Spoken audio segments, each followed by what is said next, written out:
So hello and welcome. Happy Friday. My name is Frederick Dunn and this is for Backyard Beekeeping Small Scale.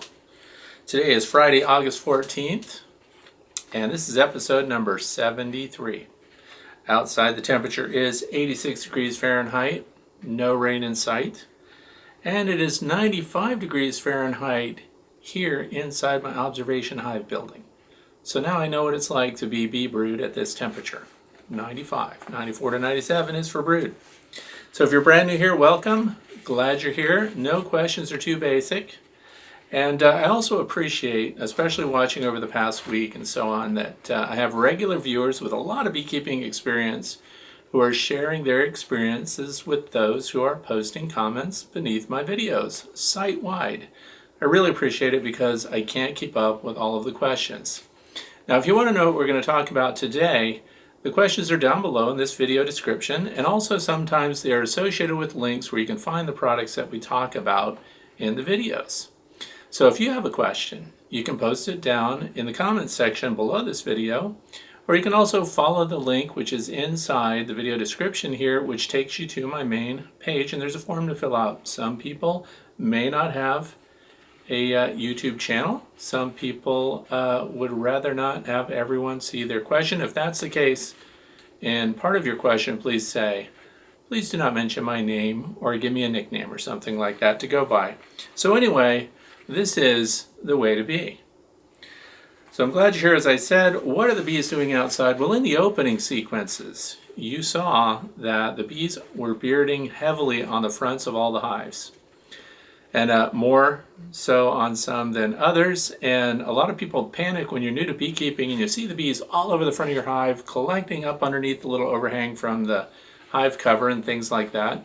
It's normal this time of year when there's a nectar flow on for the bees to move out, particularly the foragers, and they gather on the front. It does not mean that your bees are about to swarm, because if we pay attention to them, they are very inactive. So they've slowed down, they're saving their resources. These are foragers.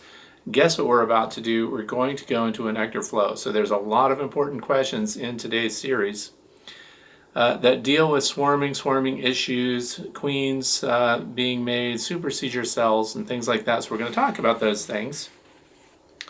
And don't panic, but you need to be prepared. This is part of beekeeping. The problem with a lot of people that have just started out with beekeeping is that they don't have a lot of standby equipment. So when your hives tend to be populated and they're storing too many resources, it's hard for the new beekeeper because you may not have additional supers to put on, you may not be able to expand the hive, and you risk swarming. Swarming this time of year is a very bad proposition. That's because the bees that go out, aside from the fact that we want to keep our bees as much as possible, we want to keep them under our control, and we want to keep them hived up. I don't know where you live. We recently had a beekeeper meeting where I live in the state of Pennsylvania, northeastern United States. And I guess there was a beekeeper that had a swarm, lives near a residential area. The swarm got some bad attention, and then of course the beekeeper now has to get rid of all of his or her bees. So now this isn't the issue where I live because I'm out in the county and I'm out surrounded by thousands of acres of woodland and farmland and a watershed of a major creek system. So I have the advantage of being able to collect my own swarms. So usually I know they're going to swarm, I see where they go, and I collect them off of the tree. If you're living in a city or in an urban area where you have a lot of residents around you, you really have a responsibility to try to control your bees, not let them swarm. You could draw negative attention and, of course, lose your ability to even keep the bees because not everybody is interested in them. Not everybody appreciates the honeybee. And I would say the percentage of people that panic when they see bees is much higher than those who appreciate the pollinators, native or not. Honeybees are not native pollinators. They don't receive the protections of native pollinators. And they also don't have the public sympathy. So as beekeepers, we had to keep our bees under control. So that includes having resources to expand your hives in time. If you're dealing with an impending swarm, knowing how to cope with those is going to become very important. I hope you have a bee mentor. And as I said, post questions down below. What are the bees on right now? They're still on the white clover. White clover continues around here throughout the year. I'm in agricultural zone 4. Now here's the other thing. A lot of people in my immediate area are in a dearth while my bees are not. And a lot of that could have to do with elevation. Just 10, 15 miles north of me, they're at 500 feet above sea level. I am at 1,300 feet above sea level. So my climate is a little bit different, and my bees are benefiting from a dearth-free summer. So for me, that means a state of constant expansion and production. Those who are in a dearth period, they are seeing their honey supers fill up, only to watch their honey supers decline again as the bees consume those resources, because what else is happening? It's nice and hot during the day. When it drops into the 50s at night, what do your bees have to do? They have to keep their brood at 94 to 97 degrees. So even in the summertime, 50s doesn't sound bad, but they're going to be consuming the nectar that they've brought in during the day. They consume the freshest first. That is uncapped. They spread it out, and this is going to lead into some of the questions that we have today. When the bees go out and they're collecting nectar, 37% sugar, whatever it is, they're going to condense that down to less than 19% water. So bees are smart. It doesn't show up very well here, but there is nectar in almost every one of these open cells.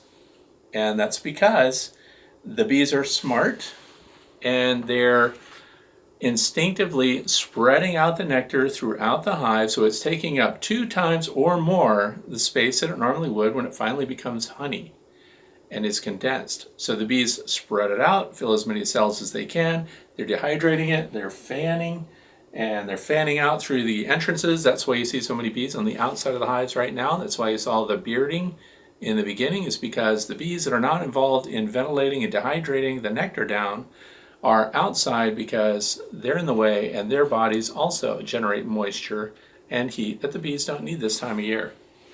So then they move it around at night and condense it and consolidate into what would be the honey frames up here.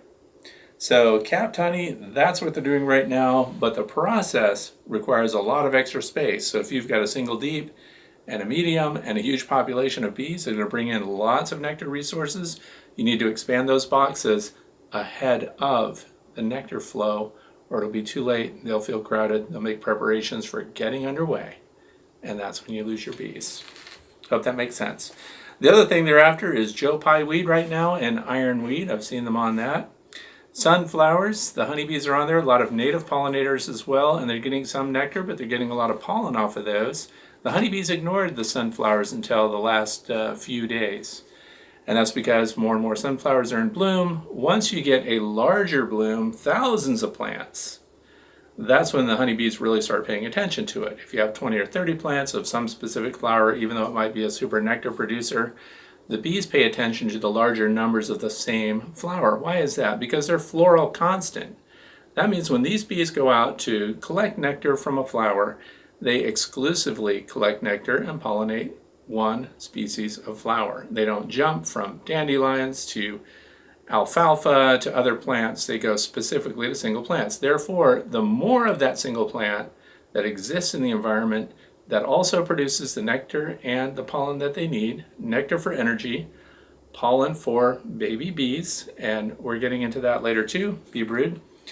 So, and also goldenrod is about to open, and for us here, goldenrod and asters are the last of the year, big nectar flows here, and I have thousands of maximilian sunflower plants that will be late season bloomers, and they will provide a lot of nectar and a lot of the final pollen that the bees are going to need to get them through winter.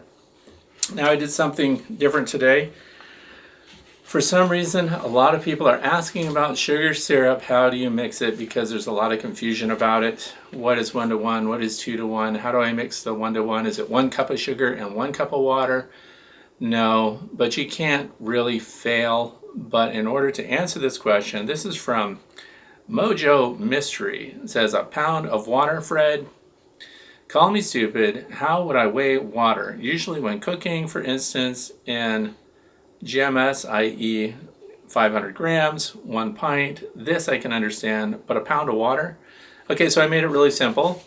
I made a video on how I mix the 1-to-1 sugar syrup. Let's watch that.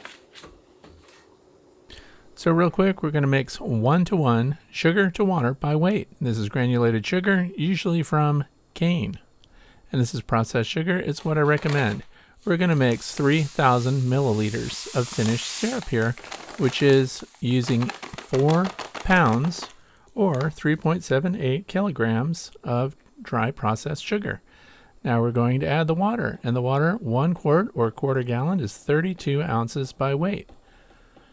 And that's 2 pounds, and we're going to put 2 of those in there because we're going to match 4 pounds of sugar, 4 pounds of water, and the water is hot. It's about 120 degrees Fahrenheit.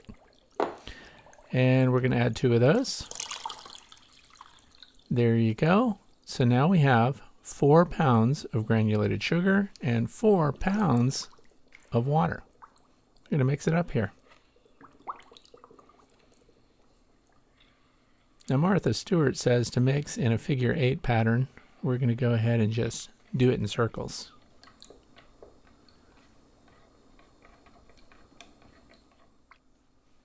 Once it's all mixed, next thing we're going to do is wait for it to completely liquefy.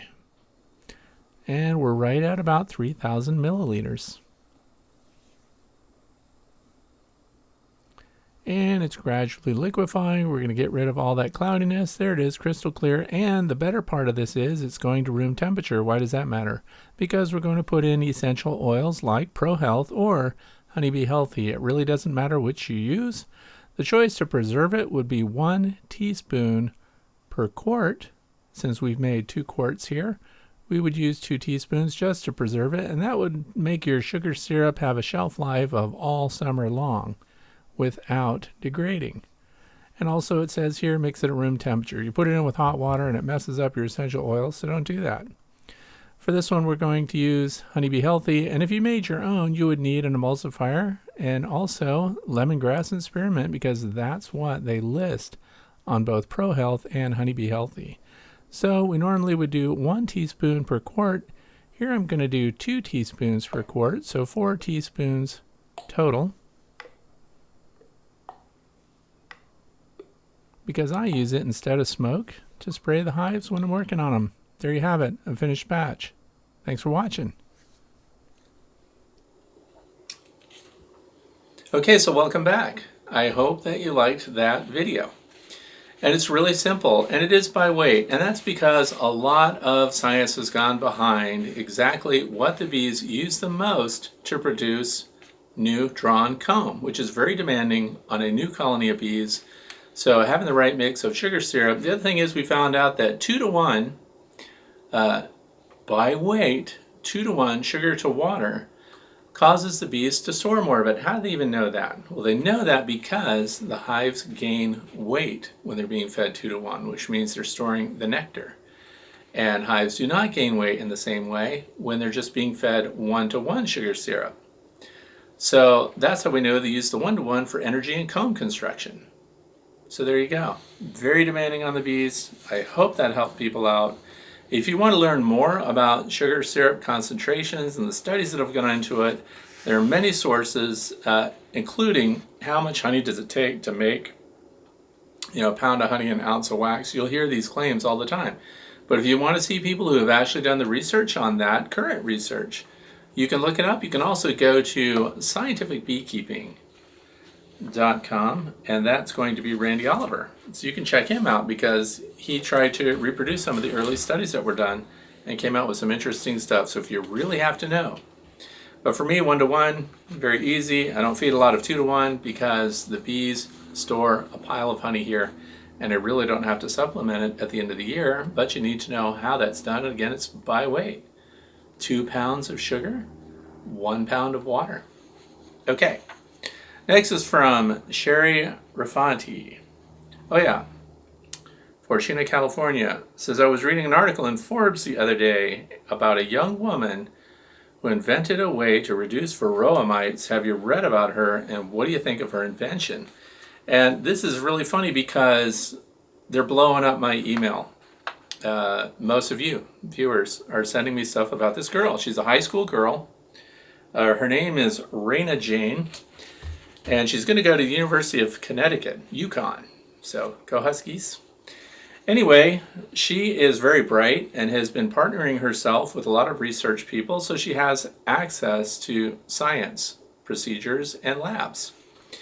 So now, Raina, I don't have a judgment on it, to be honest. I can't say it's going to be awesome. I can't say it's going to be bad. But what she's done is she's created a Hive Guard entrance way, she calls it. She made this on her 3D printer. So she is definitely a product of the Gen X science-based group.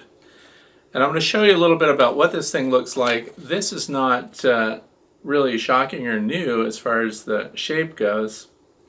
But the point is, she's made this piece that is thick and it has holes in it.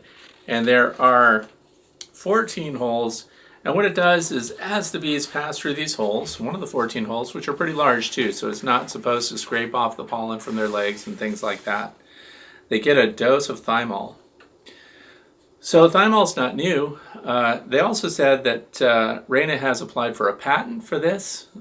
So the patent must be the chemical combination. There must be some proprietary mix of thymol that she's using, because the patent for the shape of the entrance would be, just in my opinion, really difficult to achieve, because this type of entrance has been used before to get the bees to pass through it. Bayer companies, some people say Bayer, the Bayer company that bought out Monsanto, by the way, if you don't know, Monsanto is not an American company anymore. Bayer has a grid like that also is designed to deliver a dose to the bees to prevent Varroa destructor mites. And Raina's early studies here produce a 70% mite drop, and she's not fooling around. She sent these things out to beekeepers with more than 1,000 colonies of bees. So this is pretty large in scope as far as the study goes. Now, thymol is an approved method for dealing with Varroa destructor mites. So that's already out there, but there are limitations to thymol. There are temperature limitations, there's dosing concerns. If every time a honeybee passes through one of those holes, it gets another dose, we need to talk about how quickly that dose, that medication decays. In other words, when does it become ineffective? And the point is to deliver a dose that's lethal to the Varroa destructor mite, but at the same time does not kill the honeybee. That would be super helpful. So, but what's really cool is just that a high school student like this is doing so well, that is so science-minded, so well-spoken. Her video, she has a video presentation which is unlisted, but you can read about her in Forbes. You can probably do a Google search. Raina Jain, it's spelled R-A-I-N-A-J-A-I-N. And find out, it's the Hive Guard entrance way, and it emits thymol. And this thing is pretty thick. It's about an inch in thickness, so they're not just going through a thin grid where they pass through the hole, they're passing through a tiny tunnel, so they're getting maximum exposure for those bees. Now the other thing is, the bees that are outside foraging are the ones getting the dose. The thing that comes to mind for me is your Varroa destructor mite is pretty heavy in the brood area, so it's on your nurse bees, which is why we do nurse bee counts when we're doing the sugar shake, or if we're doing the alcohol wash. We're doing that on the nurse bees because they're the ones in intimate contact with the developing pupa where the Varroa destructor mite, a parasitic mite, reproduces. So if we're treating the field bees, I don't know if this treatment is supposed to carry itself also onto the other bees inside the hive. It would be nice not to have foraging bees bringing in mites, but for those of us who test for mites, that count mites, and pay attention to them, it's really occurring on bees that have not yet foraged, that have not yet even left the hive. So there's going to be a lot of thought coming into that, but I'm very impressed by her, and I hope this will satisfy those of you who keep sending me information. Do you know? Have you checked it? Yes, I have. Yes, I know. And I think it's very promising. I hope she does great things for bees, even above and beyond. If this particular scientific study doesn't pan out, I hope that she does well in other things, because she's inspired, she's interested, and obviously science-minded. She's going to be great. Next question, Rebecca Beck, Tidioute, PA. And to determine how to support bees on their own in turns, let's see, I installed 1 nuke and 1 package to 10-frame standard Langstroth hives in mid-June. Northern bees, and have been feeding 1-to-1 to encourage them to draw a comb. Frames are wooden with heavily waxed plastic foundation. For those of you who are using plastic foundation, I hope you know that the Acorn heavy waxed plastic foundation and plastic frames are drawn out by the bees more than most others. When do I stop feeding to draw out comb? I have nearly 2 deep brood boxes drawn on each hive, and have honey and brood in all but the outer frames. A little less for the package. They have slowed and haven't touched the mediums. Even though every medium frame is covered with bees, they are consuming about a gallon of syrup every 4 to 6 days. That's a lot of syrup. Even while also bringing in pollen and nectar. I've watched your videos about dearth and graduated to 2 to 1 in the fall, but am unsure how much encouragement I should be providing for comb to be built out. I plan to give all the honeybees the honey this winter. I know once I do have a honey super drawn, I should not be feeding. But I'm not there yet. Well, for me, the only bees that I feed, okay, are those that are swarms that you collect because they need the boost to get going. The other would be the package bees. So my other bees that have been established that came through winter, for example, this year, have received no supplemental feed at all. So it's only for newbies that I do that.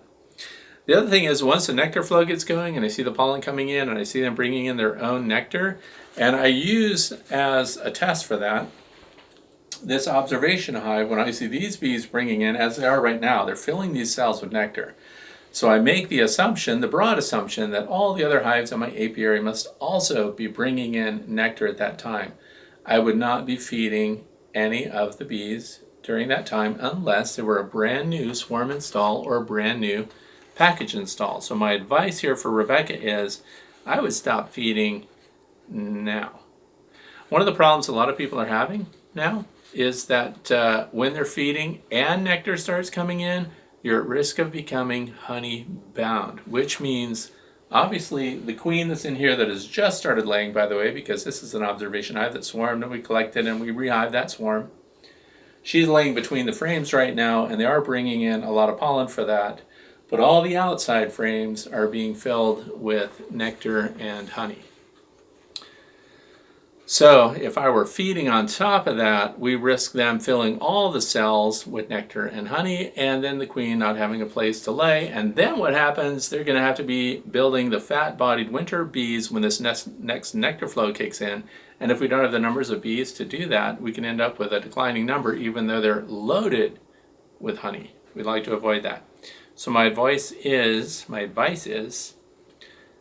stop feeding that colony now. They have plenty of resources already built up. And, it's just my opinion, though. A lot of beekeepers have different opinions. Some people feed all year long. And one thing she said that is absolutely right, if these are on beehives that you're going to take the honey off, if you're going to be eating that honey and feeding it to yourself or selling it or giving it to your friends and neighbors, there should not be any supplemental sugar feeding going on with that hive at all. Next one, Anthony, Keysville, Virginia. Thanks for making the videos. I'm a new beekeeper and your information has proven indispensable for me. Thank you. I was wondering if you could share where you purchase your Maximilian sunflower seeds from. I want to plant about 3 acres to help support my hives, and everywhere I search on the internet simply sells very small quantities at seemingly exorbitant prices. Is there a bulk seed dealer that you use? Sure is. Now here's the problem.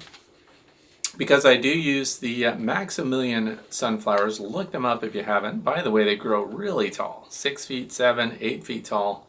And they're perennial, so they're going to come up on their own. You're not going to have to buy them every year. And they bloom late in the year. So while the current sunflowers are doing great, as they go into decline, as the asters go into decline, and as the goldenrod starts to pass, boom, thousands of Maximilian flowers are kicking in. Now, Anthony's going to plant acres of them. You should try to control them a little bit because a lot of people consider them invasive, by the way, because they do grow. But here's the thing, the pollinators love them. And how do you know when something's really putting out a lot of nectar? How long does a pollinator spend on it? So when you see bees and native bees and honeybees going flower to flower to flower to flower, and as a photographer and a videographer, trying to get that bee to stay somewhere long enough to get a great macro sequence is super hard. But on Maximilians, the nectar is so dense and heavy and plentiful that the bees spend lots of time on there. So for photography alone, Maximilians are worth it. Now, where do you get it? I have to answer that question. I get everything from the Eden Brothers, EdenBrothers.com. Sometimes you find that the bulk sells first. So you can buy 5-pound packages and 10-pound packages, which I have in the past. But I buy way early in the season because those bulk numbers disappear fast, and then you end up buying a 1-pound or a 6-ounce or a 5-ounce package and so on. The good news about the Maximilian sunflowers is they reproduce on their own. You can split them and you can start to spread them out, but if you want to be lazy, as I am, when I plant things, I just go out with a tractor, I mow everything down really tight in the spring, I go out there with the tiller, huge tiller, and I just drive down and till a couple of different directions. Then I just go through and broadcast the seed. Then I take a heavy roller and then I roll it all in, and that's it. I don't water it, don't do anything else, and I have a huge field of sunflowers. The thing that's not doing good this year that I got from Eden Brothers is the hyssop, anise hyssop. It's not blooming. I planted thousands of them. Still waiting. Hope they work out. But anyway, that's it, Eden Brothers. Next one, FGS monkey. Is it unspoken that feeding bees represents the beekeeper taking too much of their honey? Is there something recent as a result of monocultural farming? Are there options for wilderness apiaries, or do they represent a risk to native pollinators? How much do you think nectar impacts the flavor of the honey? This person is from upstate New York. Well, the flower does heavily impact the flavor of the honey, and there are people that do such a fantastic job they can taste the honey and they go, let's see, orange honey, apple honey. I'm not one of those people, but I definitely know when it's goldenrod honey. Maximilian has a strong flavor. Most everybody can pick out buckwheat honey, super dark, super strong. But when it comes to the subtle differences, the different clovers and stuff, white clover is so light, but there's a definite taste difference. So the flower itself does have a large impact on the flavor of the honey. A lot of beekeepers harvest all their honey together, put it in a giant spinner, put it in big 50 gallon or 55 gallon drums, and they've mixed it all together. Whereas, as a backyard beekeeper, and somebody got mad because I keep saying backyard beekeepers. Sorry. Anyway, for backyard beekeeping, we're small scale. So we can draw off small amounts of honey at different times of the year when the bees are showing a surplus. A couple of things are accomplished. One, we keep them from being honey bound early on, so we don't have the problems with swarming, and we don't have the problems with low numbers in the hive. The other thing is, if you're a flow hive enthusiast, the flow supers, each frame can be drained off one by one. By the way, for those of you who are curious, my flow supers are at 80% full right now, and we're just about to hit the dearth. Can't wait. So anyway, but those frame by frame, they're transparent on the end, so you can actually see the color of the different honeys in there. As particularly in spring, I see dramatic differences in the honey composition. As we get into late season, it all becomes pretty much the same, but a nice, strong, great honey flavor. And it is raw, regional honey, which a lot of people claim helps them with allergies and stuff like that, but I don't have the allergies. So anyway, the other thing is about the pollinators. This comes up a lot. People think, I want to support pollination, I want to support the bees, so I'm getting into beekeeping. Well, let's remember that the honeybee is not a native bee. Honeybees are brought in. We do have native bees, and where you produce your apiary, where you keep your honeybees, they do go into competition with native pollinators. There's no question that they do that. So the question is, what's the benefit of becoming a backyard beekeeper if your whole goal is to improve the environment for pollinators? Well, as another person who posted a question today, a really good thing about that is that we start to care about the environment. So we change the way we manage the green spaces under our control. I find out through email questions and comments that I receive that there are a lot of backyard beekeepers with many acres of land at their disposal.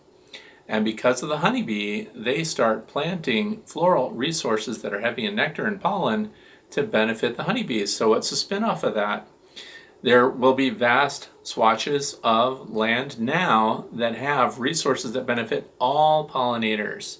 I failed to mention milkweed. Milkweed is kind of in decline right now. My swamp milkweed did 2 cycles of flowering this year. But that is definitely helping out the butterflies like the monarch, which is exclusive to the milkweed for its reproduction. So when beekeepers get engaged in their community, in their neighborhood, and using their land, if they're rural, and start to expand what they commit to pollinator provision, then that benefits all pollinators, and in that way we benefit the native bees. So it balances out, the way I see it, that we're keeping honeybees, the honeybees are going head to head with the native pollinators, and are in competition, but because we've also boosted the resources. I don't think it's enough competition where they would actually push out or significantly impact wild pollinators. The other thing I was noticing last night when we were walking around looking at flowers to see what they're on, the native pollinators that hit the sunflowers are so fast. They're much faster than the honeybees. In fact, when I'm looking across, a couple hundred heads of sunflowers and I see the bee flight behavior, I can immediately recognize if that's a honeybee because they're more casual as they go from head to head, or these native pollinators are zipping fast and they're very accurate and they just hit those heads. And anyway, I think the native pollinators 1-to-1 out-pollinate the honeybees. Now the honeybees make up for it by pure numbers alone. The next question is from Jonathan Schaefer. Hey Fred, can you go over fencing around the apiary? I'm just starting out and I want to get everything ready I possibly can for next spring. I'm in central New York by the Adirondacks. Beautiful area, by the way. And I do have black bears, skunks, porcupines. Space is not a problem. Also, I was thinking about wood chips under the hives to keep the grass down. Good idea? Thanks for the great info. I like grass under my hives, but you can do wood chips and stuff because it'll save maintenance around the hives themselves. But anyway, black bears, skunks. Skunks are my #1 honeybee predator. I have a video showing a skunk eating bees, which I'm going to link down below if you want to see it. And the other thing is I've had a black bear come through and destroy all my feeders and then get into the apiary, and it only broke the landing board off of 1 hive, and then it pulled off a hive that was unoccupied, that was just in storage, and left all the occupied hives alone. So what do I do about that? Well, it's layered protection. I've gone to using shipping straps on all of my hives. Why? Because even when bears or raccoons, although I've never had a raccoon really try to pull the tops off of hives, but some people say it's happened for them, shipping straps stop that, and they're very strong. Also, if a bear topples a hive, the shipping straps keep all the boxes together. I was experimenting with yard anchors, which, they're augers that you screw into the ground, and then we're strapping down to those. But then in the spring, when you get frost heaves and things like that, I had to be concerned about those anchors being too tight, because now the frost would lift everything a little bit, and the hive might shift just a little. So, strapping the hives to themselves, keeping all the boxes tight, that's #1. The next thing that I did to make sure that the bear was informed that this is not a place to come was I went to Premier 1, Premiere 1. That's where I got my solar-powered fence charger. I bought the most powerful one they had. And I put up poultry netting, which some people think, that's lame. Poultry net doesn't do anything. But the poultry netting, see what happens? When do the bears come? They come at night. Bears will push right through electric fence once they've discovered that there's a bee yard in there, and that gives them grubs and resources as they start to prepare for winter. They're trying to put on their fat layer. So they're motivated to get to your bees. So my thinking was that the netting, and I'll put a link down below to show you that bear video. So look at that and you'll see how I coped with them. You'll also see the damage that it did. Huge bear, by the way. The poultry netting, I found out, a bear can push through if you just have horizontal high tensile wire electric fencing around your apiary. But I found that they don't like to step on that mesh, because when they push it down to walk over, because they can't push through it, they have to walk over it, so they push it down and it zaps them through the bottoms of their feet. Because if it goes across the fur of the bear, they often don't get shocked at all. They just push through like it doesn't even exist. What do they care? Skunks the same thing. They just rub past an electric wire fence and it's their hair is the only thing that contacts it. They don't ground it and they don't get zapped. So that worked. The other thing is, when I see people putting up electric fence around their apiary, here's the beehive right here, and 2 feet away from it, there's your electric fence. Why do you do that? We don't want the bear to be so close that it can smell the honey, it can hear the bees in there, and it's motivated now, forget this fence, and they just tear through the whole thing because their appetite is super stimulated because they can smell those bees right there. Why not have your fence well away from your hives, 10, 12 feet away from the hives, especially like Jonathan here has lots of space. I say put your electric fence out well away and leave yourself plenty of room between your hives and that electric fence so that the predator isn't on top of the hives by the time it engages your electric fence. But if you're limited on space, you have no choices. Electric fence close to the hives is better than nothing. But the other thing is I like to pull up that I consider, there are times of year when threats from bears, black bears, is higher than others. So like midwinter, I don't have an electric fence around my apiary at all. But in the fall and spring, in the spring when the hungry bears are coming out because they're starved all winter because they hibernate, and then just before going into hibernation, those are your peak times. We're going to be getting into, as the weather starts to cool, a peak time when the bears will be again checking out hives and stuff like that. So that's my advice. Look for the videos down below. Also, that poultry netting that I use keeps out the skunks, because the skunks have to push through it. The webbing's only this big instead of just horizontal strands that are so far apart. So that's it, and they work. I also use solar light flashing lights, solar night eyes, predator guard, things like that, layered protection, and I have the sonic owls that are solar power that make noise. I found out that those just go off all the time, and since I was making videos at night of the predators that were coming through the fence, I didn't want those solar owls anymore because they squawk and chirp and make all this noise, which of course does deter the predator, but if you're trying to get video sequences, it defeats them. This is from Tim Tyus, or Tyus, T-Y-U-S. What's the difference between a super seizure cell and a swarm cell? I'll be getting my first 2 hives in April of 2021, trying to get as much knowledge as possible before that time. Also, I'm in Colorado on the eastern plains, and the wind blows here a lot from the south. So if I place the hive facing south, the wind will be blowing right in the hive. Can I put up a windbreak out in front of it? One more question. What do you use to mark your queen?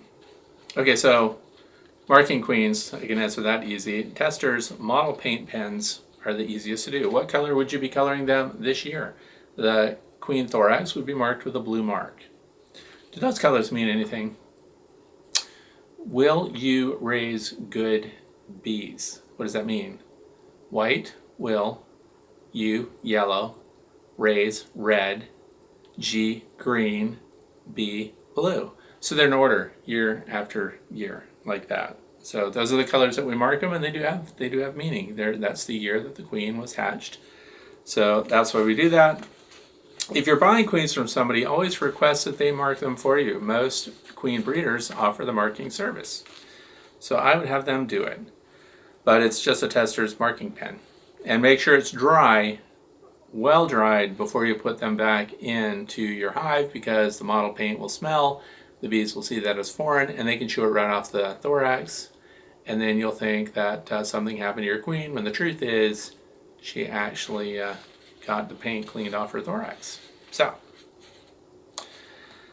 the other question is the windbreak. Facing your hives to the south. If you have prevailing winds coming out of the south, which would blow right into your hive, then face the hives to the east. So east by southeast, or south, keeping in mind what the prevailing winds are. Like where I live, the hives that face south do better. but my prevailing winds are out of the west. So if prevailing winds hit your hives in the face, much better to turn them in a direction to avoid those winds than to do that. Queen cell, super seizure cell. Queen cells mean that it's the normal reproduction cycle of the hive. They're so big, they're so robust, resources are coming in, it's time to reproduce as a super organism, and they'll start to build their queen cells down along the edges of your brood frames generally. Super seizure cell, the queen's failing. That's what that means. There's a problem. They're rejecting her. It's an emergency. She just died for no reason. They'll find a egg, generally, in the field of larvae somewhere, and they'll start to build a cell straight out from that. Those cells come out, and then they droop down. Why? Because there's frames adjacent to that. They need to come down between the frames to do it. So super seizure cells are actually the easiest to spot when you're doing your inspections. Queen cells themselves, they can start those as queen cups, which can be along the edges, and they can glom a lot of beeswax around them, and they can be very well hidden. They can be hidden under a bunch of drone cells and things like that, and then there's a little upward facing cell that if you don't do a detailed inspection, you may not know that that's there. So they have lots of time to prepare for that, and in general you get your best queens from the queen cells that are the swarm cells, and then the super seizure cells generally are made in a hurry, might even be made from a recently hatched larva. So you get your best results, best queens from that. So, did I answer everything? And can you mark her while she is in the cage she comes in when you buy a nuke or package? Again, when you buy the nuke or package, see, especially with new beekeepers, I recommend that you not handle your queens. There's a lot of risk there. You can mishandle the queen, you can drop her, she can fly away. I always recommend that if you're buying from a breeder, and it sounds like you are, I would recommend asking them to mark the queen for you. They would have done it many times before. Make them responsible for any potential damage. Next one is from Eli Phillips. Let's see, really enjoy the videos. I had an idea for a video I was hoping you would consider during the next detailed hive inspection, or perhaps even your frequently asked questions video. Could you cover how to manipulate multiple boxes for an inspection? Okay, actually, that is better shown than explained, of course, and that's what Eli's asking for here. So I'm saving this off to the side. I have a hive in mind this week that needs to be pulled apart because the hive equipment was supposed to be temporary because I put a swarm in there last year that I expected not to make it. They made it. They're robust, they're developing, and I need to transfer them into a brand new hive body and everything else. So I'm going to show you my method. I will make a video and watch for that. And when I do the video, I'm going to add that link into the video description on this one. So those of you who are watching this in the future can go down and find the link and see the video that shows how to deal with hives with multiple boxes and how I manage them during that inspection. Next one, Chris Golden. Holly, this is hard to pronounce. Puyallup, West Virginia. In the Pacific, well, Washington, sorry. Puyallup, Washington. Sorry about my pronunciation, I'm not familiar with that town. In the Pacific Northwest, we are finding that about half of our hives are only now ready for a second deep box. Is this normal for startup hives with no comb to take a long time to complete the first brood box? We have been in a dearth, so we are feeding sugar water and pollen sub and focused on getting some honey supers filled so the gals will have winter food. If you're in a dearth area, see, here's the thing, and this comes up all the time. People post questions like this. How long will it take for my beehive to fill up with honey? How long will it take for me to get several supers of honey? Well, just as Chris pointed out here, they're in a dearth where they are. Well, not everybody's in a dearth. So the results with your bees and their ability to build up fast and to succeed in an area and to glean what they need from the environment is widely variable based on what's there. And as I mentioned at the beginning of this video today, even here in my area, people just miles from each other have very different results and very different resources that their bees can use in the apiary. So there isn't really an answer for that.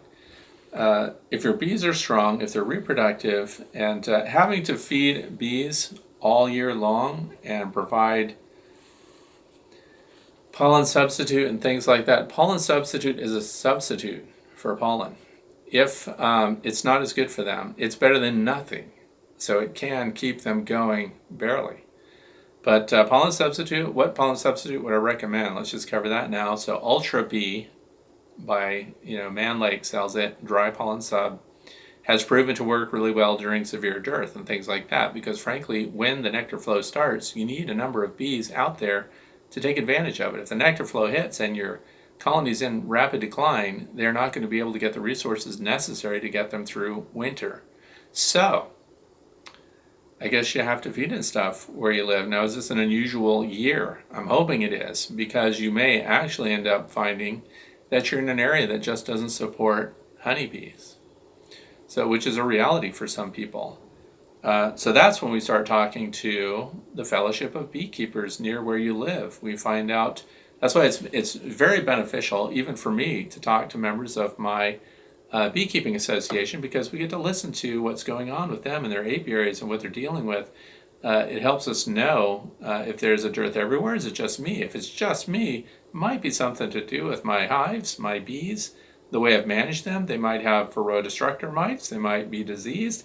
If you don't get out there early in the morning to see if they're casting out their dead, pulling pupa, things like that, and discarding them, there may be other issues going on with those bees. That's why it's very important, first of all, to have multiple colonies, so we have comparisons. I know walking out of the bee yard immediately if one of them's in decline, because there are so many to look at to see that they're doing well, and all of a sudden in high contrast there's this one that just isn't making it. So talking to other beekeepers in your area will help you shed some light on that. I would not personally like to have to keep bees that required constant feeding and provisioning in order to get them through a time of year when they should be able to provide for themselves.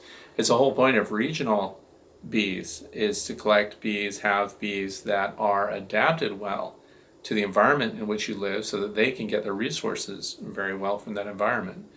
Not all bees behave the same in all climates. So there's a lot to think about. The other thing is when they're using up all of their resources to draw comb, if bees are having troubles and you're just starting out, I highly recommend, especially where you're located, that you try out Better Comb, because it's a synthetic, pre-drawn out wax. This also helps people when they're trying to fend off swarming and things like that, because if the bees don't have ready access to storage cells, often when they've already started to make preparations to swarm, they will still swarm even if you expand the box and put foundation in and things like that. If they have to draw out the foundation, then they know that they have to use honey resources and honey reserves to do that. And so that's where your feeding might come in, but also you can help slow down their preparation for swarming if you provide pre-drawn full depth cells like Better Comb. There's nothing that compares to that on the market that I know of, and based on what we've learned about Better Comb through the last year, we know that we want that to be wire reinforced. We don't want to just stick full depth Better Comb in with just the toothpicks holding it there. Has a tendency to respond to heat in a bad way. It can sag and droop and deform, but the wired deep frames are doing really well. So that's one of the things I recommend for Chris, because if they have the comb, then that exponentially increases the resources available just for the bees to take care of themselves. Next is Robert Penn. Question: first year beekeeping, 24 varroa mites in half a cup of bees, alcohol washed. Poor brood pattern, no visible eggs. Only one uncapped larvae found. Couldn't find the queen, no queen cells, tons of honey, some pollen. Is it possible to get a bee weaver queen without treating to save money? Or do I need to both treat and get a new queen? I'm trying to do this economically as possible. Okay, so you see what's going on here? Robert wants to save money, but here's the thing. 24 varroa mites, half a cup of bees. That's a heavy mite load. So for those of you who don't know, he wants to get the bee weaver queens, bee weaver bees out of Texas. Are survivor line bees, and they also are hygienic. They show a great varroa resistance. What the heck does that mean? Well, it means that they groom each other off like crazy. when they get a hold of a varroa mite, they chew its feet off. They don't just groom it off and toss it through a screen bottom board or out the front of the hive or something. They actually damage it profoundly. So they're very good at that. So what Robert is thinking here, I have this high mite load, bring in a bee weaver queen and her offspring will turn on the varroa mites and wipe them out without having to do a treatment. That, in my opinion, is not going to work. Here's the thing. You already have a high mite load, which is devastating the colony, I'm sure. The other thing is the varroa mites are spreading disease. So it's not just the parasite itself physically attacking and feeding upon the fat stores of your bees at a time when they need every resource they can get. We're going to be waiting, even after the queen gets in there, another 21 days before any of her eggs, minimum, more likely 30, but up to 21 days, because she has to get in there, she has to be accepted by your bees, she has to start laying her eggs. It takes 21 days from the time she lays an egg to the time it hatches out. That bee that hatches out is a nurse bee. So 21 days, the varroa destructor mite can run rampant on the hive. And they can also overwhelm the new queen and the new queen's offspring. This happens when people have an apiary that has multiple hives in it, and one of those hives turns out to be a varroa mite bomb. It is loaded. They can't handle the varroa load, so they're getting diseased. So then what happens, and the studies have been done, we talked about this in previous videos, but even normally resistant colonies of bees, when overwhelmed with mites, faced with huge numbers, do not manage the mites themselves either. So it's a domino effect. Right on down the line, the hives start to be destroyed by all of the pathogens that are brought with the mites and the bees that are exposed to them, as well as the mite themselves. Those mites start to spread, and you can end up decimating an entire apiary. So, what to do? I highly recommend ordering in the bee weaver queen, of course, because you're queenless right now. The other thing is, you're mostly uncapped. So, I would not wait till the queen arrives. As soon as you order your queen, that's when I would treat them with oxalic acid vaporization. You have a lot of open cells. Most of them are open. Most of the bees are there. The mites are all over the place. If you have some kind of tray or an insert where you can count the mites, pull that out, clean it, get everything good to go, and spend the $79 or whatever it is for one of those oxalic acid vaporization pans that you connect to a 12-volt battery. And the oxalic acid itself is very inexpensive, but you'll have maximum efficacy if you use that now.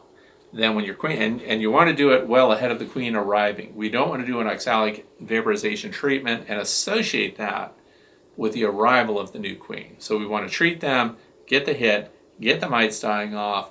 3 days later, 4 days later, this new queen arrives. The hive smells great. Everybody just dying to meet the new queen. They feed her the minute she gets there, and they stick their tongues through the screen. And she comes in this little cage, and they all just pile all over it. They just want her to get out there and start laying eggs. So that's what I recommend. Order the queen, treat immediately, so that the benefits have already, begun inside that colony before the new queen arrives, and then you'll be good to go. And hopefully you'll update us later. This is from Hold Fast. I am a first-year beekeeper, and this happened to me today for the first time. The bees swarmed to return to the hive after about a half an hour. We call that a fire drill. I brought out an experienced beekeeper, and we did note 2 capped queen cells. I was a bit stunned, as I was sure I had not seen any queen cups on my last inspection. My foundation was all new this year. I have 2 deep brood boxes. 2 deep brood boxes would be this and this. 10 frame or 8 frame, so that's a good size hive. And get through winter on that. And a first super added, so that and a super. 2 weeks ago, also a new foundation. My mentor said basically the queen is out of laying room, honeybound, just like we talked about earlier on. Lots of capped honey in the brood boxes. That's true, they're spreading it out and they're taking over, and there's no place for that queen to lay. I will be adding a second super tomorrow. I guess my question is swarming now inevitable? Basically, swarming is now inevitable. Once they cap the queen cells, in fact, you have to find the queen because she might have already departed. by the time they cap the new queen cells, they've decided they're swarming. So we kind of have to head that off. So you can find the queen, and based on the description here, you can almost create a smaller nucleus hive with the queen. I would pull her out of there and satisfy their need to swarm, because they've already decided to get rid of her if she hasn't already departed. So if she's there, it's time to get another box and get the queen out and get her in there. Use your mentor to help you. We also need to free up space. So when you find out that near your brood, all the cells are full of honey and nectar, and they're blocking the queen's ability to lay extra eggs, in an emergency, where should you be providing the space for the queen to lay her eggs? The outside frames? No. We need to go right where the current brood is, right where there should be pollen, and there'll be some nectar there too, but as you said, they're filling up that space. That's where we need to put in something like an emergency frame of already drawn out cells, because it's an emergency. Things happen fast in this situation. The queen needs to lay her eggs. Your numbers need to not be in decline. That's another area, another situation where better comb would work. It's also why we save all of our pre-drawn out wax frames. You know, like if I had one, I would show it to you. But this is a pre-drawn out foundationless frame of comb. This would be perfect because it's all worker cells too, by the way. There's no drone here. So this would be perfect. Your existing brood frame, this goes right in there, and you pull out one of those frames that's being filled with nectar. Get that out of there, put this in there, and if you want to, put the other one in the 10 position or whatever. If you don't have that stuff, this is where, and I have emergency racks of hexacell for a purpose just like this, because the minute I put that in there, they will start using it, and that's what you need. That leads me to something else, and I had never considered this, but some people are saying that the queens will not lay in and the bees will not use the hexacell. So the president of our Beekeeper Association during a Zoom meeting said, hey, do those frames have an upside and a downside? Yeah, they do. The cells are angled down in hexacomb, just as they are. Hexacomb is better comb, same stuff. So the cells are angled down. Now it comes, free form, and you're the one that puts it in the frame. You could, in theory, by mistake, put that frame in, the comb in, upside down, so now those cells angle down. The bees aren't going to use that. So, and I'm not saying that that was the problem, but I'm saying, well, that could actually be the problem if people don't pay attention, because sometimes people just think, oh, it looks good. Stick it in there, and it's good to go. Make sure your cells are angled down so that when they put nectar in it, it settles in the bottom of the cell. And when the queen is going to lay her eggs, she's not going to lay her eggs in cells that are angled down and out. So that was a very good catch, and something I had not considered. So I would suggest that also, and involve your mentor in provisioning that. Now, what do you have to do? You got to find the queen. If she's still there, you got to find her, create a resource nucleus or something like that with her in a couple of frames, and get her out of there, because otherwise they're going to swarm and you're going to lose does that benefit you? It does, because the queen's out of there, satisfy that need, and you're not going to lose 50 to 70% of your workforce just as you're going into fall, which if they swarm, it's likely that you would lose those. So you want to keep them, you want to get control of it, and without a queen, they can't swarm. They have nobody to follow. That's why when you find a swarm on a tree branch, if you can get in there, get a hold of that queen, get her out of there, because I've done it, then that entire swarm of bees, where do they go? Back home. They have nowhere else to be. They're not inspired anymore to find a new place to live. So if you can get the queen, put her in the little queen cage. I mean, this isn't the kind of queen cage you would carry with you, but if you had the little hair clip style and you put the queen in there and you take her away, those bees start to panic because they can't find her pheromone anymore, and they all go back to wherever they came from. Save your bees. So, and then you've got those other replacement queens coming in, and there you go. That's what I would do. This is from Wade Barnes, Beehive Beetles and Patties, how to keep the beetles out. And for beetles, we're talking about small hive beetles And this comes up so often. People ask me what I use. What do I do? Well, I've tried to test beetle traps and things like that, and I can't because I don't have enough small hive beetles. Where do small hive beetles show up? By the way, they're not that small. You see them, they're pretty darn big. So about half the length of a honeybee. So these small hive beetles, my goal would be not to let them get into your hive in the first place. You want to really freak out.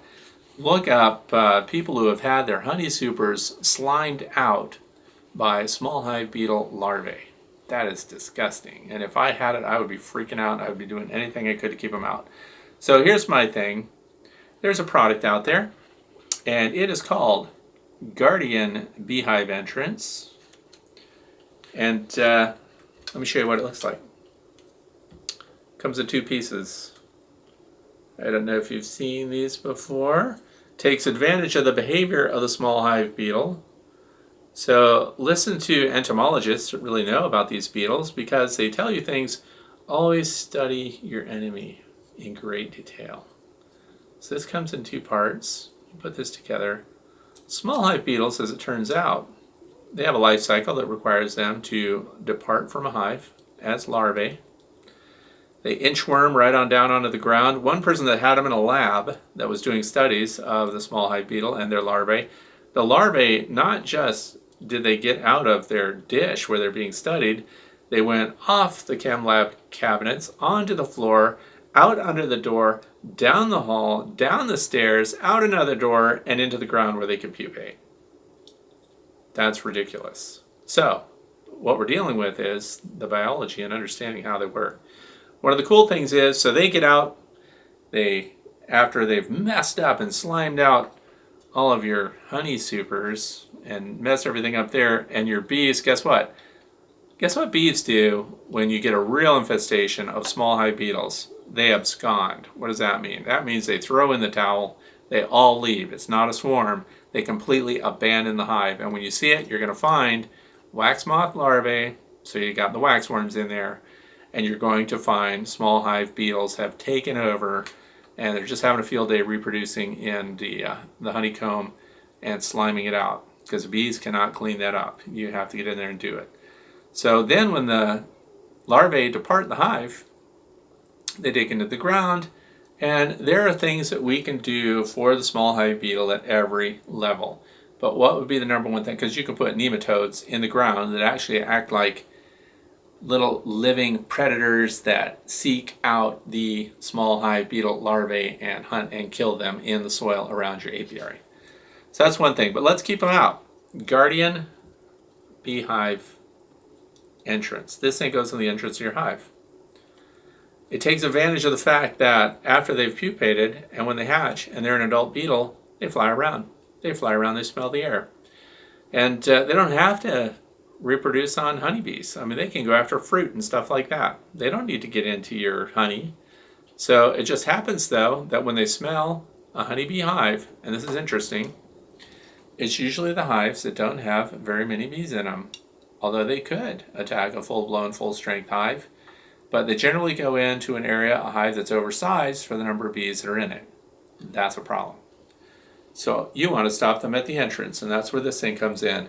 When those beetles are flying around and they're downwind and they smell it and they come up from downwind and they want to get in here, they don't have the ability to hover. Did you know that? So when the beetle flies up here, they land and then they try to walk in. And that's the whole function of this thing, is they go to walk in and they walk underneath and they hit a line here. Then they try to go around and there's like a trough built into this. So they follow that all the way around.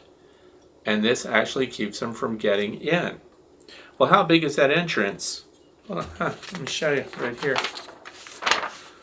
So you take one of your entrance reducers and you cut a hole in it 4 3/4 of an inch long. How deep does that hole have to be? Oh, it has to be 1/2 an inch. And then this thing goes right on the front of that entrance reducer, and then it stays attached to your entrance reducer. And whenever you have a weak colony where small hive beetles might be getting into it, you would put that on there. Well, I wish you would show us one of these on an entrance reducer so we could get a visual. All right then. Ta-da!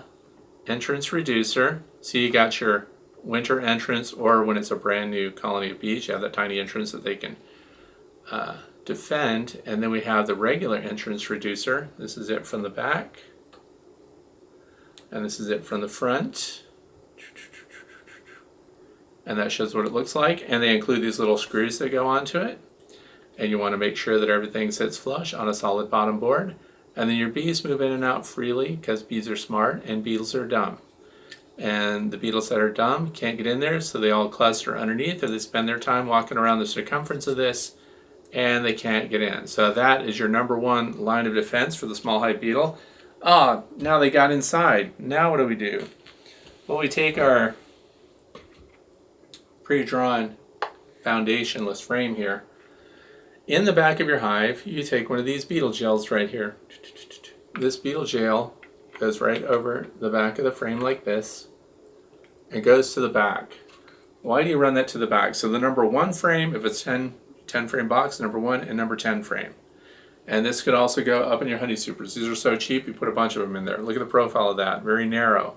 So there's room for this to go between your outside frames and the inner wall of your box. Your bait goes in the middle, mineral oil goes into both of these troughs. The bees go into these tiny openings here on the top, not the bees, the small hive beetles. They go in there and they die a slimy death in the beetle jail. So the other thing is these guardian beehive entrances. Where can we get those? You get them from, get your pen out, guardianbeehiveentrance.com. So it's guardianbehe.com. Did they give me these? No, I bought them. I used my hard-earned money and I ordered them.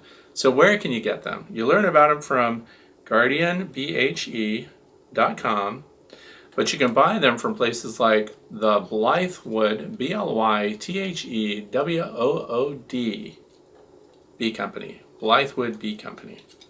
That's where I bought these from Amazon, but that was the same as buying them from the Blythewood Bee Company. I didn't get anything for free, paid full price for those rascals. And same with these beetle jails. I get those off of Amazon. And that says, how much do they cost? I think they were like $6 each or something, 6 or 7. So you have to find them for yourself. But, oh, I almost forgot. JC's Bees. Jason Chrisman, I think, but it's JC's Bees. Look him up. He made some videos. He's got these. He lives in Ohio. He has his apiary there. And he shows these working in his bee yard. As soon as I get a weak colony, I'm going to put them out there, and I'm going to see if I can get some Japanese beetles. I hate Japanese beetles too. But the small hive beetles, I'm going to see if I can catch some of those. So, first line of defense, guardian beehive entrance. Stop them right there. Don't get them in. If they got in, go ahead and use something like beetle jail to trap them. I don't like all the core flute and other homemade trap systems to try to get the small hive beetles, especially on the bottom board of your hive where you have to pull apart the entire hive just to get to where the trap is located. Don't like that stuff. I've also heard they go after Crisco, shortening and things like that, but if you've got old pollen and things like that, dump that in there and it attracts them. They actually can't get to the bait. So they're attracted by it. They don't even get the benefits of it. No last meal for the beetles. They go into the mineral oil, which lasts a very long time, by the way. So cooking oil, you can use that too, but it has a shelf life. Mineral oil will last a long time. And then, by the way, you can wash these out with Dawn dish soap because that'll cut the oil and everything else, or you can just get rid of them if it's the end of the season. So the other part of it here was hive beetles and the patties, how to keep the beetles out. So for the patties we're talking about,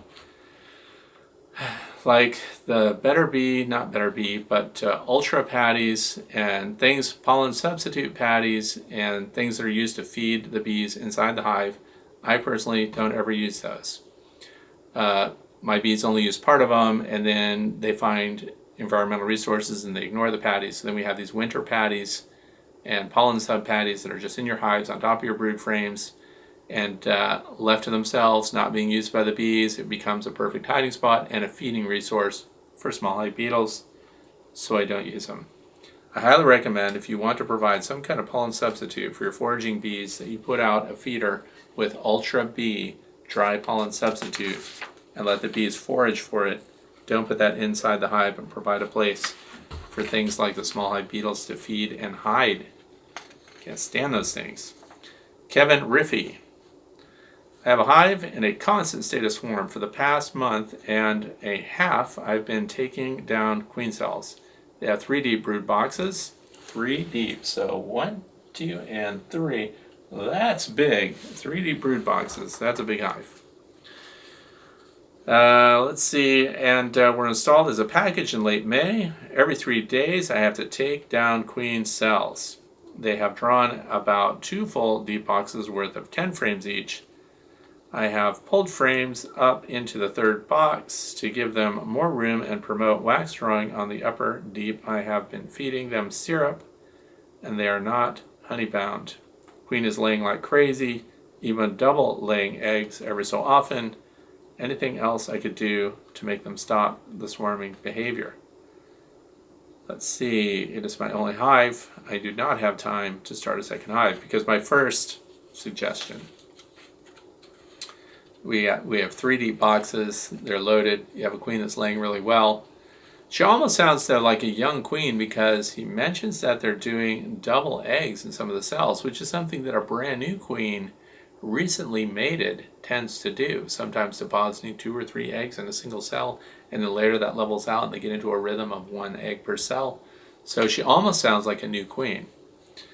But the very first thing I would suggest is to split this up, create a resource colony with that queen, let them reproduce with those new ones. Or here's another method. You can take your queen out with a couple of frames. Okay.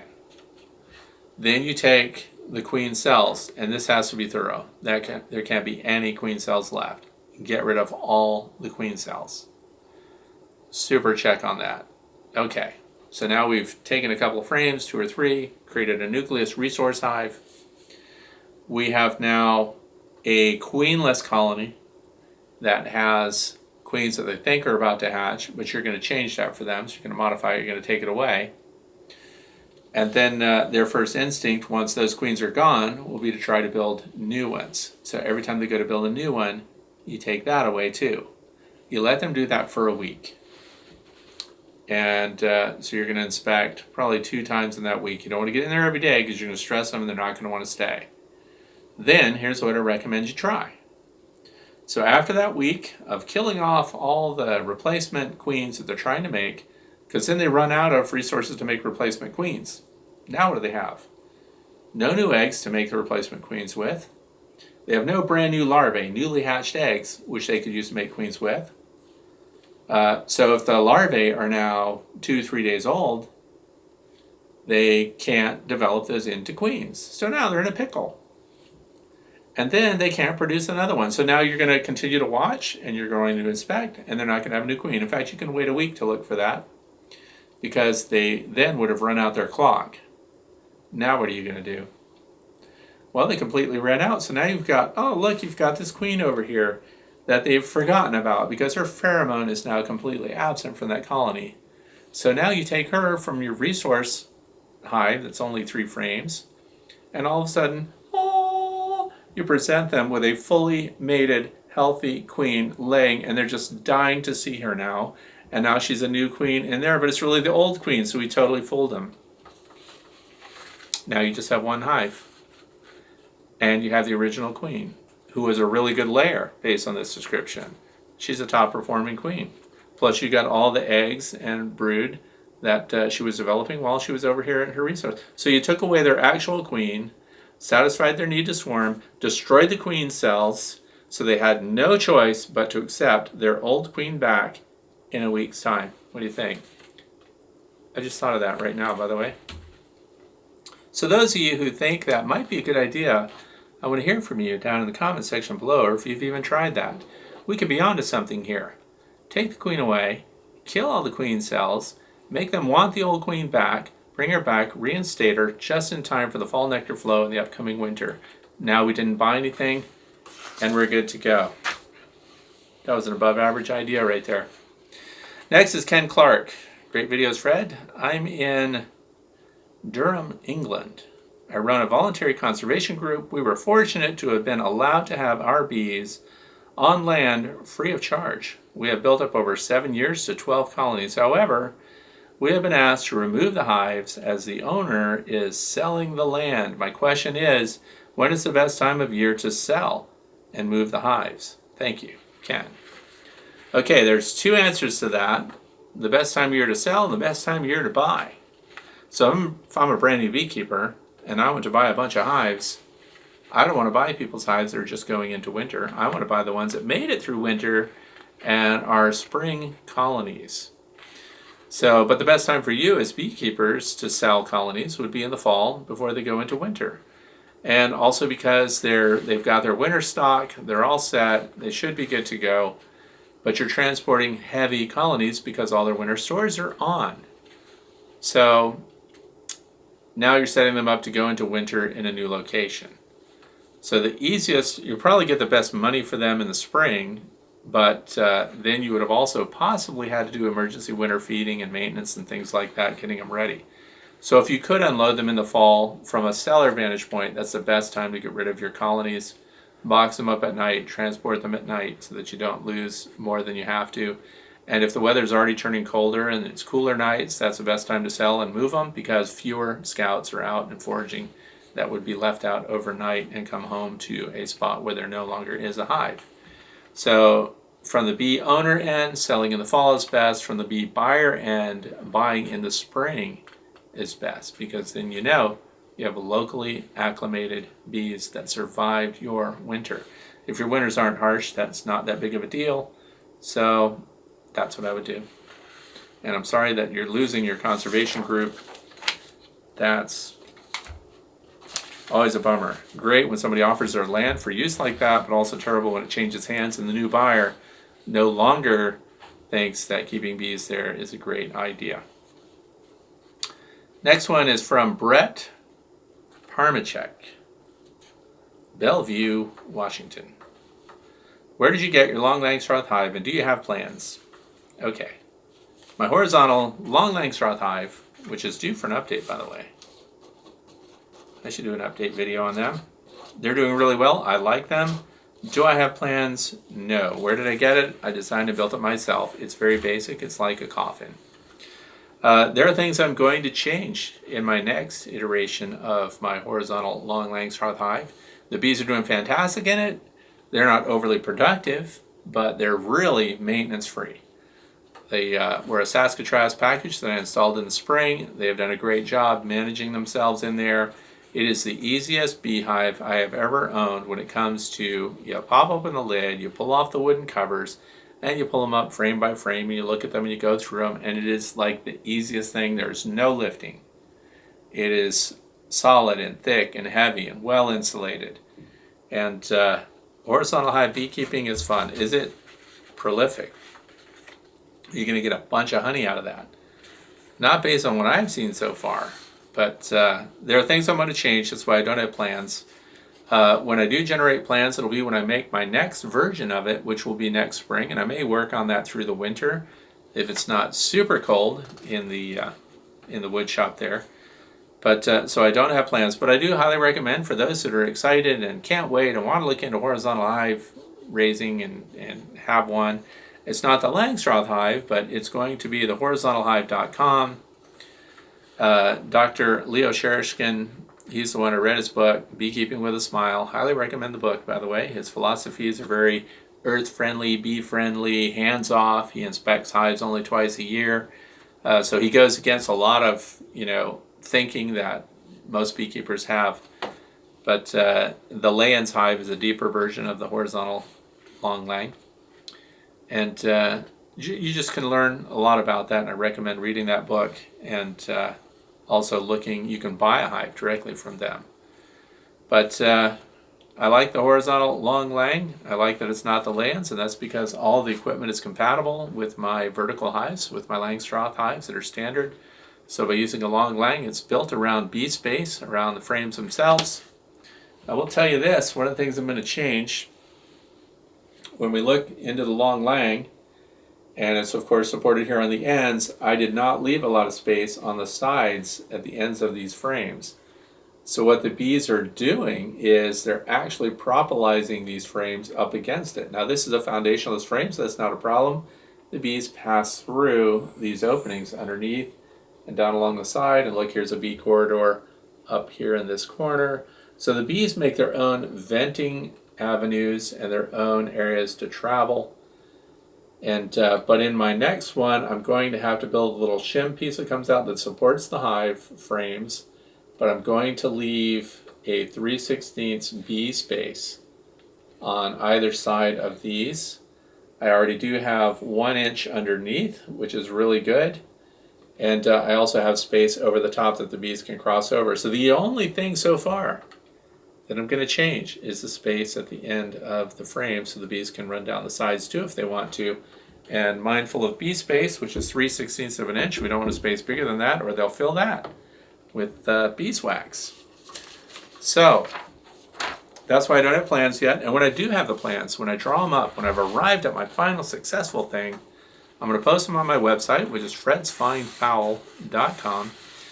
And that's where you're going to be able to see and get the prints. If you want to use them, you can use them. They cost you absolutely nothing. All I'm going to do is share what I like or didn't like, what worked and didn't work. And then we'll go into our next year with the horizontal long Langstroth hive. We're going to go through the first winter. I have high hopes. If it comes through winter, great. That will be the final tell that we're on to something that works well. And thank you for that question. Thank you for watching today, by the way. That was my last question. I hope you're going to have a fantastic weekend. You need to be making preparations in a lot of parts of the United States in particular. Make sure that you've got room to expand your colonies. Remember that if they start to look like they're making preparations, if you start to see queen cups and the numbers are really high and they're filling in everything, make sure that you provide those fully drawn cells immediately next to your brood. Don't split the brood up, but add those extra spaces so that your queen has places to lay. The shirt I'm wearing says, the more you know, the less you mow. And that's to let people know that they should be letting their yards grow a little taller so the clover and everything can provide for your bees. And that's available on Teespring. So thanks for watching. That's my latest coffee cup design too. And have a great weekend.